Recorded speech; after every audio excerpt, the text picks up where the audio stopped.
రాజమహేంద్రవరంలో ప్రాంతీయ ఉద్యోగ భవిష్య నిధి కార్యాలయం చిన్న తరహా కార్యాలయాల్లో దేశంలోనే ఉత్తమమైనదిగా ఎంపికైంది. ఆ సంస్థ 71వ వ్యవస్థాపక దినోత్సవ వేళ ప్రకటించిన భవిష్య నిధి అవార్డు 2023 రాజమహేంద్రవరం ప్రాంతీయ ఈపీఎఫ్ కార్యాలయానికి దక్కింది. వాటాదారుల సమస్యల పరిష్కారంలో తమ సేవలకు మెచ్చి అవార్డిచ్చారని ప్రాంతీయ పీఎఫ్ కమిషనర్ మనోజ్ కుమార్ చెప్పారు. I am happy to inform you that Ado Raja Mahendravaram was selected first position among the small office, that is 84 office EPFO in India. The award was given to me by Minister of State Labour and Employment, Union of India, Mr. Rameshwar Teliji.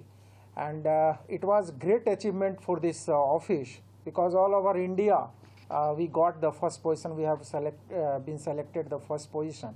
ఈ award మేము ఇక్కడ మా కార్యాలయంలో సిబ్బంది వీళ్ళంతా claim settlements కానీ సభ్యుల గ్రీవెన్స్లు కానీ వాళ్ళకు వచ్చిన సమస్యలను కానీ అన్నీ తీర్చడంలోనూ అన్ని విధాల అన్ని పారామీటర్స్లోనూ మా యొక్క కార్యాలయంలో జరుగుతున్న పనిని గుర్తించి ఈ అవార్డు ఇవ్వడం జరిగింది. ఎటువంటి సమస్య ఉన్నా సరే వాళ్ళ సమస్యతోటి ఆఫీస్కి వస్తే ఆ సమస్యని తీర్చి వాళ్ళు మళ్ళీ చిరునవ్వుతో వెళ్ళేట్టు చేయాలని చెప్పి మేము మా ప్రయత్నం చేస్తున్నాము. అందులో చాలా వరకు మేము సఫలీకృతం అవుతున్నాము.